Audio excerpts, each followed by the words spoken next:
Kristen's passion is to help others balance their health, wealth, and self.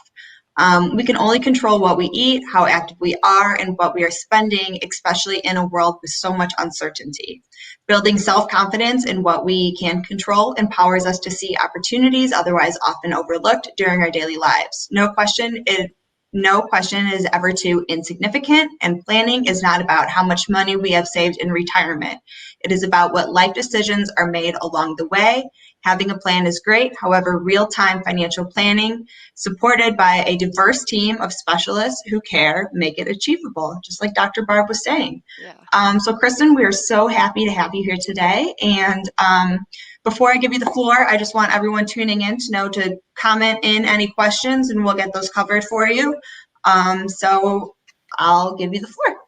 Hi, everyone. I'd like to welcome you to this session. And I want to start off by if Maggie, you can put up the slide because I do have to have those disclosures up there before I start. Okay. So I just want to start the conversation today by letting you know that I am not a health expert or claim to be a fitness expert.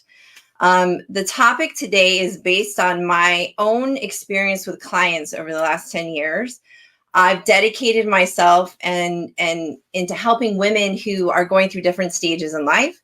And so this is a correlation or alignment that I had been seeing over and over and over again as I worked with these women and couples. It kept jumping out at me. I was like, hey, I need to really kind of dig deeper into this topic, because it's just showing up everywhere. And so then I started my own personal journey with health, and I already focus on wealth because of what I do for a living.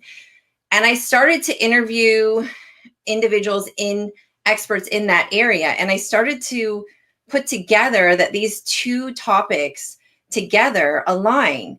The same approach that a fitness trainer uses with their client or a nutritionist is similar to the approach I use with somebody when I'm helping them plan for their wealth.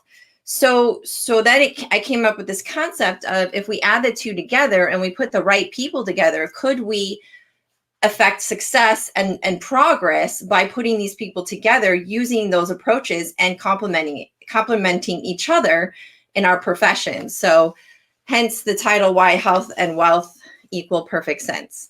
So Maggie, if you can go to that word slide, that would be helpful. I wanted to have some visuals for you because it's a big topic. And so the first slide here talks about what health and wealth have in common. So the first thing I did was I started to look at words that are used in both areas. And so if you see there, self is really big because it has to do with yourself usually. In both areas, and you're the only one that can affect that change. And so you'll see on there personalization, resources, consistency, paying attention, confidence, accountability, positive, and commitment are all things that we talk about when we're trying to work through these types of goals around health and wealth. So they do align in a lot of those areas. So the other thing I started to look at was, how do we keep it simple enough? Because these two areas people innately avoid, or can be fearful of it, or just don't want to pay attention.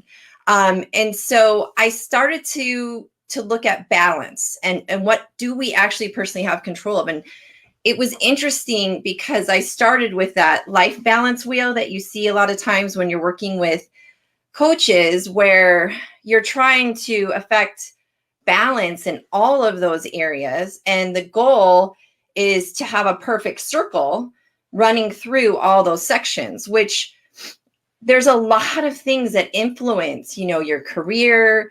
There's a lot of things that influence family dynamics that you don't have any control over. There's no way you can have a control over. These are disruptors, and you can't have complete control of those areas. So it's really hard to balance them all at the same time, almost impossible, especially now with the world how it is today.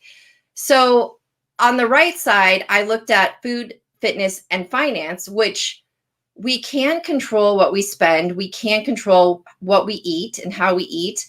and we can control how much we move, which interestingly enough, in this pandemic, we were all put to the test.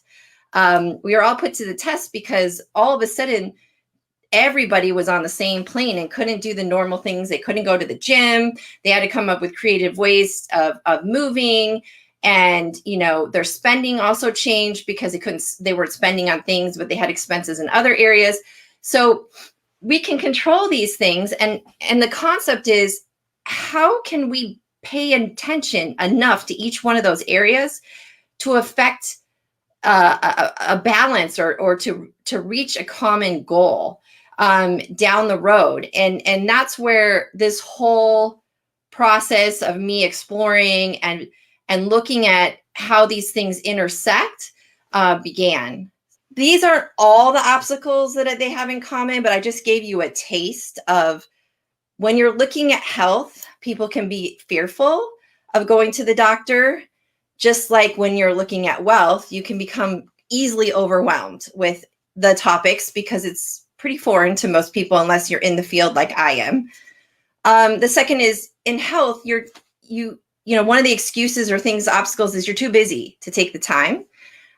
With wealth, it's straight up avoidance because it's something that you know you need to pay attention to, but it's not comfortable. And so you'll just avoid it until something happens where you have to pay attention.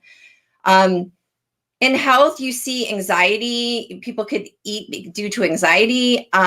Wealth, on the other side, they spend because it's an impulsive.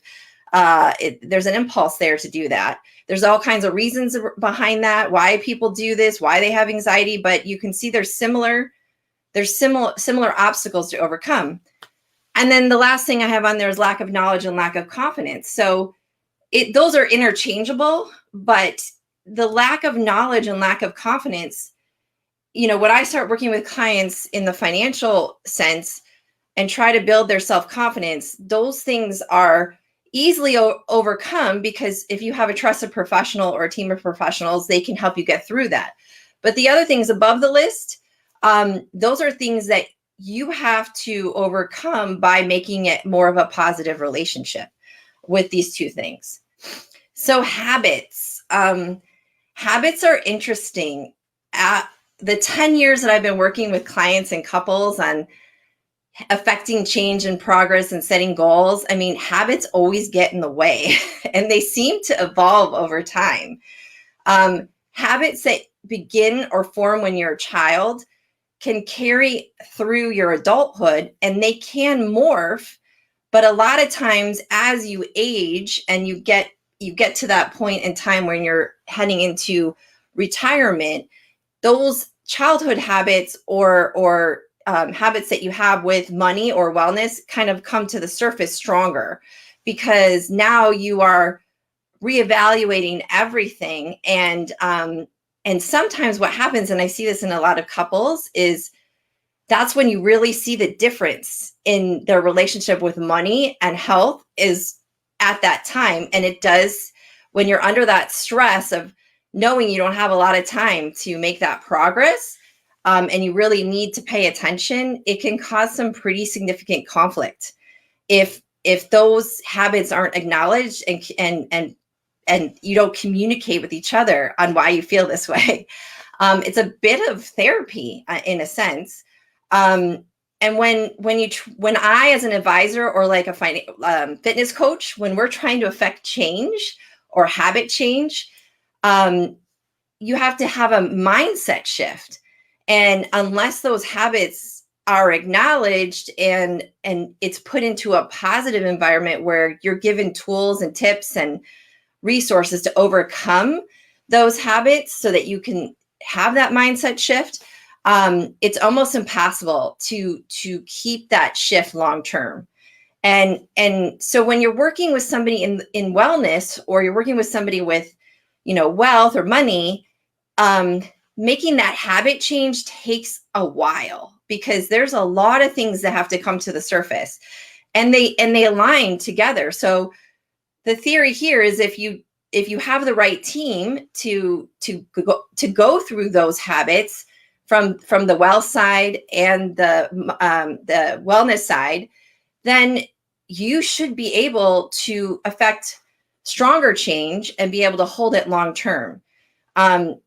It doesn't matter. And what I've learned too is in either one of these areas, even the smallest changes, if you can hold those small habit changes for a longer period of time, then you're more likely to stick with them. And that has to happen and be celebrated no matter how small it is, because it needs to be a positive experience. The minute it becomes a negative experience with myself or the fitness trainer, you're just gonna quit, which I think many of us have been there, where we try to affect change in our health, and we do some pretty extreme measures or things that are just don't align with our initial habits, and we just tap out, or we don't continue. So the goal is to make those small progress, to make it into a long-term achievement. The interesting thing is, when I started looking at these habits, I had a really interesting conversation with a therapist who referred me clients all the time. And we had a client that she had worked with for 20 something years. And she got permission from the client to speak with me. And we had a discussion, and what I was seeing in the budget, like the habits they had in spending and what they were spending their money on and focusing their time on, she had no idea in the therapy sessions that these things were going on. Because innately, when you're in there in therapy, you're telling the therapist why you think you're having issues, but they don't really see your daily life, what your habits are, what your relationship is with money and your health, and they're not seeing that side of the equation. I was amazed about how much, when I looked at someone's actual budget, how much I could learn and share with the therapist to try and to make that change even stronger with her help, because there's certain roles that with the therapist play, and there's a certain role that I play. And when we work together, we can affect bigger progress. So that's an interesting dynamic with breaking down your budget and handing it over to your therapist, which I never thought would be something I would do in my career, but it seems to work fairly well. Decision making. So Barb was talking about, and my intro talks about decision making. It's a huge process. And no matter how small the decision is to how big the decision is, you may be making a decision now that could be something you would decide totally different if you knew the 10 things that were going to happen in the next year.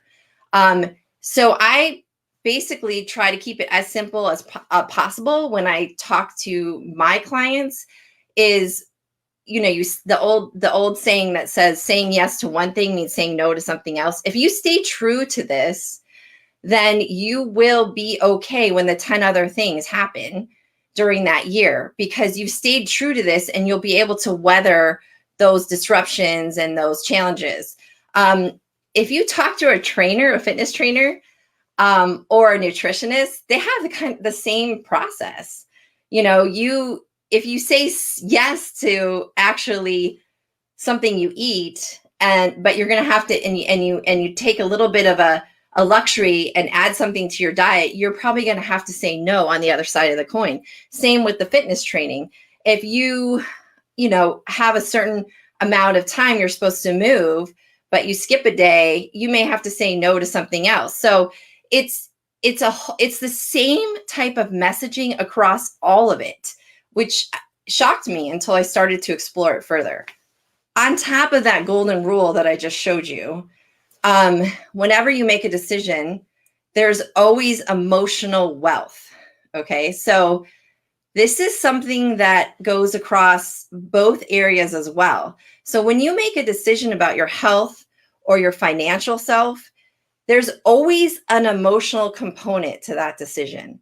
So like, for example, if I have a client who chooses to move out of state to be closer to family, but on paper or financially, it's not the best ideal situation for her in retirement, the emotional wealth of her being near family long-term actually outweighs those numbers I see on the page 9 times out of 10, because as that person ages and they have their family close by, there's other things down the road that will help them more than just the numbers I see on the page. So that's also a question you have to ask yourself in both these areas.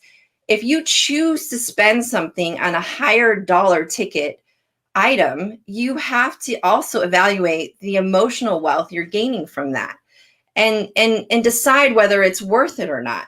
I mean, I studied under a behavioral finance 101 professor, and he always told me, the example he gave me is, if you go to Vegas and you lose money gambling, no matter how small it is, it'll always stay with you for a longer period of time because you had a loss.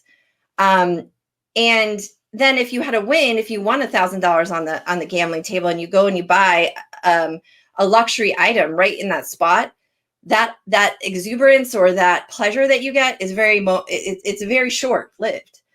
And so the emotional component and the emotional wealth about really looking at your happiness, if you make this choice, will a lot of times change your mind on whether you should make that decision, whether it's worth it. And so that is also what, when you're doing the fitness journey and the nutritious, the coaches are always talking about that. What are you getting from this? How do you feel? When you eat certain foods, how do you feel? There's always an emotional component to it. So I was surprised how they lined up. And I mean, the ultimate goal is your happiness. And if you truly are able to gain that happiness through this process, in the long run, no matter how much money you've saved for retirement, you will be better off because you made those decisions looking at all these aspects. Where I landed after going through this whole process is, and I'll be honest with you, when I started to think about how I could do this in my field of financial, because we're heavily regulated, it's not something that is already set up that you can bring in these other professionals that are not necessarily financially related into your practice to help clients. So about a year before COVID, I went on this mission to figure out how I could do this and how I could add these team members into with the way that I work with clients, and we could complement each other and come up with a 60-day and a 90-day program, which aligns both health and wealth together. So the program isn't supposed to affect like significant weight loss or anything like that, but it's a mind shift or a habit change. It's working with these professionals to get you into a place where you're going to carry out these things long term, and you have the tools and the resources. The interesting thing is, now that we just came out of this pandemic, there's so much accessibility in the fitness area. Everything is virtual. So, and it's at a very low price point. I mean, there's so many resources coming out that I'm excited about using those resources to complement this program to really make it easier and make it simple for people to focus on these three things without getting into that place of avoidance or quitting when because they can't make progress. So these are the experts that I've added to my team, and we actually just added the fourth, which is a mental health support group. So I have 2 licensed therapists that will run a support group alongside the other professionals. And so we will have that support for people who choose that they need to have that type of support to affect more change and mind shift. So this is what we've been working on. I would love if you guys have questions and comments, feedback for me. We could open it up to questions. I think that's. Kristen, that was great. And so much of that makes so much sense of, how all these things are so intertwined. Our whole life is intertwined. It's not just these different pieces. randomly there. Let me see what questions we have coming in. More than welcome anyone to submit any questions you have. One of my questions is, as somebody works with you, what does that process kind of look like? Are they always in all 4 of these sectors, or can they kind of pick and choose what they're looking for, or how does that kind of work? So we started looking at like the a la carte approach where they could pick and choose. And then when I talked to the team and we did more brainstorming on it, we all landed on the fact that we need to have like a kickstart group, which is 60 days, and then a level 2 group, which is a 90-day program, and then we could move into that a la carte program. But the first part of the 60 days is basically creating your foundation, learning how to work with the professionals. But one of the key things that was so interesting was that this challenge of habit change was actually talking with the fitness trainer and the nutritionist specialist and the therapist. How do we organize this program so that it doesn't become overwhelming? Because, I mean, if you think about it, if you have me virtually working with you on budget and cash flow, and then at the same time, the trainer is trying to get you to move and, eat healthier, you probably would not be a happy person, and you would want to like stop because it's overwhelming. So we came in with, okay, so the first part of the 60 days is just about the financial advisor helping the person organize what they have, understand what they have, and set some goals. Then the trainer and the nutritionist will be doing a lot of education, basics, building confidence in those areas.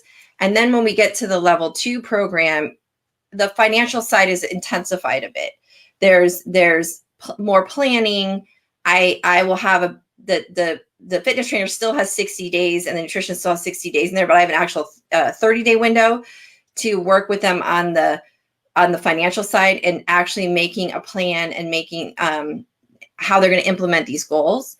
And so, but we don't do it all at the same time.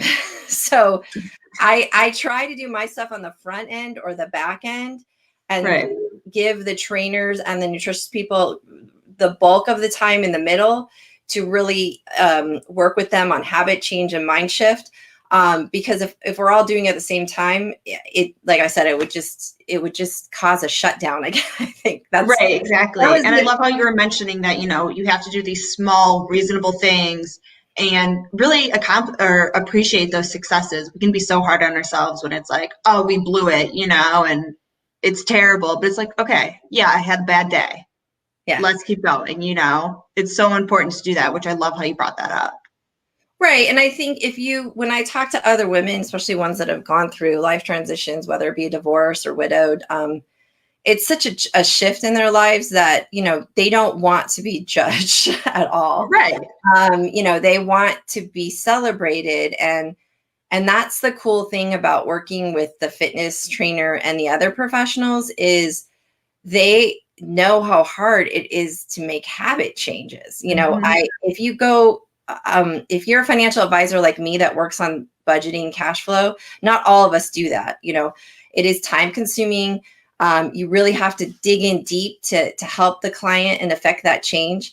But it is the most rewarding, just like the trainers will tell you, when they get a client who struggled in the beginning and starts to move more and feels better, and, goes to the doctor for the first time and doesn't have, a bad, the blood test, it is the most rewarding thing. And sometimes it's very little changes that they have to make. And it's interesting because I had a client recently where it'll be interesting to see what happens out of the pandemic because, I've been working with clients on budget and cash flow for, prior to the pandemic, right? We had a whole 6 months together.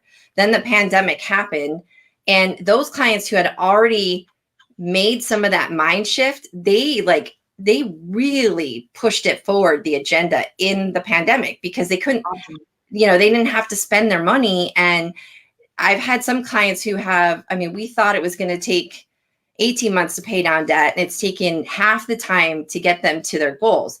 So for me, seeing that type of progress is rewarding, but even so for them. And so I firmly believe coming out of the pandemic, they're going to like keep going at it because they've seen how rewarding it is versus someone who everything shut down and they couldn't, they couldn't spend. They might just go crazy when they come out of the pandemic and just start spending like crazy. So it depends on their relationship.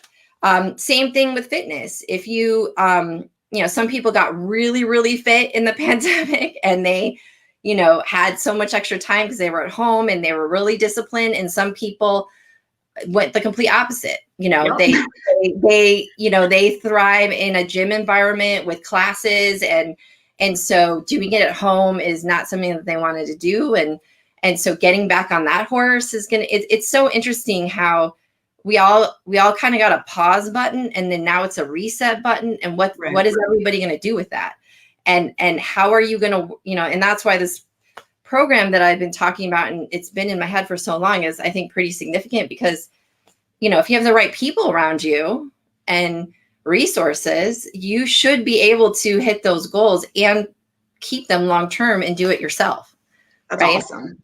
That's awesome. Yeah, definitely. Deborah is asking, do you have any favorite apps for budgeting, tracking expenses, or anything else that you recommend? Yeah, so it's interesting. We're right on the cusp of if you look at the apps that are coming out right now. There's 1,000 of them. I mean, I've gone through and I've tried all my own as well. There's thousands. Yeah. So I was actually just on evaluating some apps and I was blown away because of this fintech technology push. I mean, there are apps out there that can, the one that I was most intrigued about was it organizes your subscriptions. So it's just in beta right now, but there's several of them. But like your Netflix, because everyone has Hulu, Netflix, Amazon, like all these things, and they all time out at different times, and you don't realize how much money you're spending on there. So I guess there's apps now that you can put all that information in there, and you can track it and make sure that you're not paying for a subscription that you're not using. So I thought that was interesting. But really, the apps are there to help you. If you don't understand what drives you to stay with it, the app isn't going to work. So once you figure out what drives you, because it's a personal way, like trainers tell me and nutritionists, what works with one client doesn't work with the other client. Same with me. What works with one client may not work with the other client. So that's the beauty of working with people that understand or can figure that out. Then they can give you those apps. But I mean, I usually tell people start with your online banking because those have really expanded. Your online banking ones, I go on mine and it's already gives me the wheel divided out of what I spent. You don't have to upload it to anything. Yeah. So if you look on your online banking, some of them have made some significant changes you probably don't even know about. They have reports you can pull off easily. If you want to start seeing exactly paying attention or trying to pay attention to what you're doing, I would start there because that's free and it's already at your fingertips. Because if you start to add all these apps, you're just going to get app to death and not use them appropriately. Right. And frustration will fall in. That's the thing. You can't let the frustration fall in. Just like when you're working out or trying to affect change in your nutrition, the frustration sets in, you're out. So, so keep it simple. Start there. And a lot of times what I tell clients is the biggest key is to pay attention to it in a frequency that makes sense to you. So some clients will look at their budget, weekly. Some clients will do a semi in the middle of the month, the end of the month check-in. And, that's the same thing with exercising. Some clients will exercise every day. Some clients will exercise every other day. Some clients will diet or change their, the way they eat from week to week. So it's a personal combination of that. But my advice to you is once you figure out what you're spending, pick no more than 3 areas, ideally only 1 to 2 areas that you want to focus on. So like if you focus on eating out and you say to yourself, I don't want to spend $800 a month anymore on eating out. I want to spend 500. Just stay there and try to affect the change in that one area. It's so interesting to me is because once you see success in that one area, then you start asking yourself, when you go to make those decisions to go out, you're like, oh, really? Can I do that? Or should I not go out tonight? And then it bleeds into other areas of your mindset. Like then you start to think when your friend calls you up to go on a weekend trip, oh, was I under budget in eating out? If I was, and in this other area, I could actually say yes to that trip, or I can't.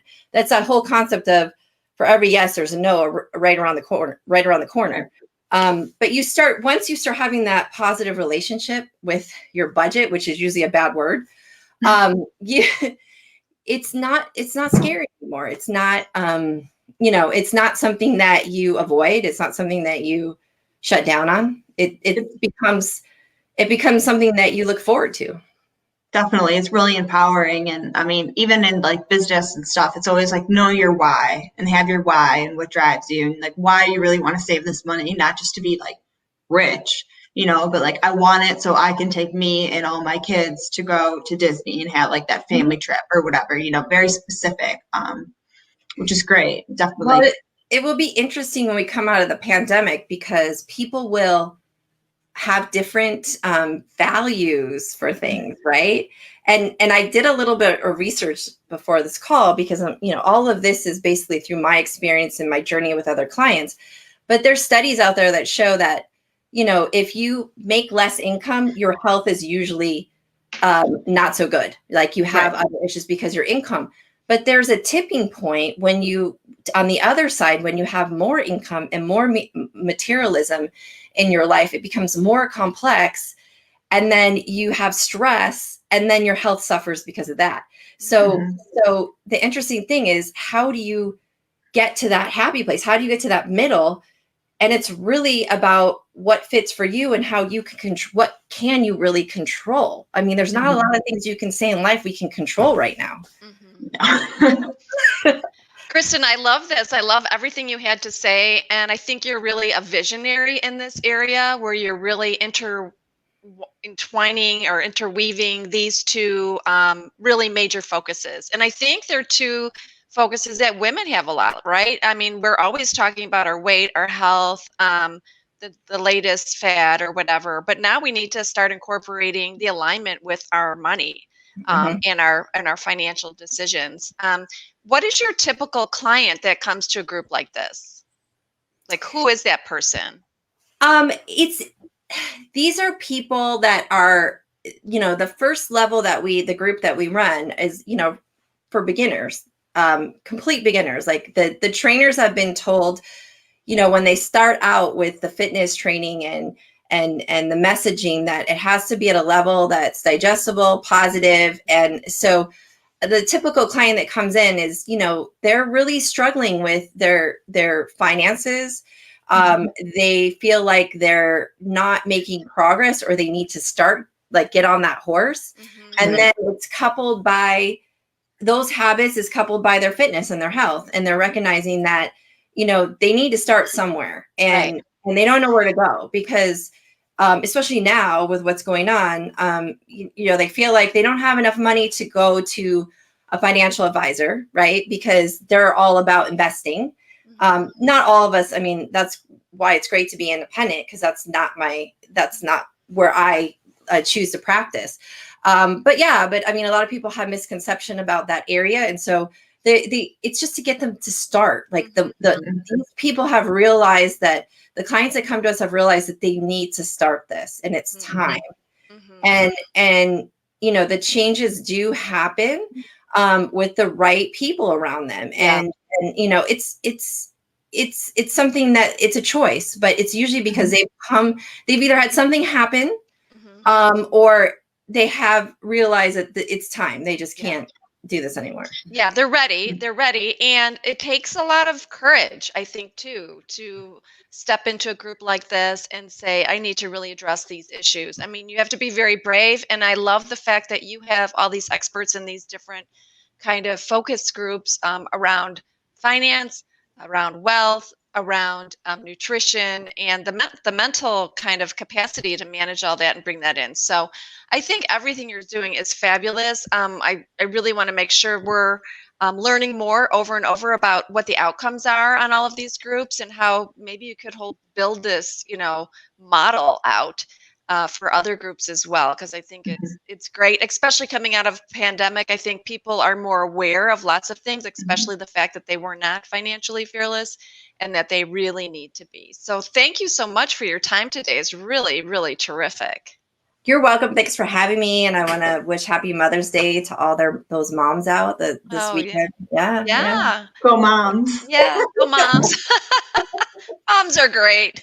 They are pretty awesome. Yeah. So yeah, Happy Mother's Day to all the moms out there too as well. That's great. So yeah, thank you, Kristen, for coming on today. This is great information, and it's all recorded in case anyone needs to send this to a girlfriend or an aunt or a cousin, just to share this great information. You can always reach Kristen at Financial Moxie or Kristen at financialmoxie.com. She's also one of our Purse Strings approved providers, so she's on our Purse Strings page at pursestrings.co. So thank you again, Kristen, and we'll see everyone again here next week, same time, same place. And so that was great. Awesome. Yeah. Thank you. Thanks, Kristen. Thank you. Thank you, everyone. Have a good day. Bye. Have a good day.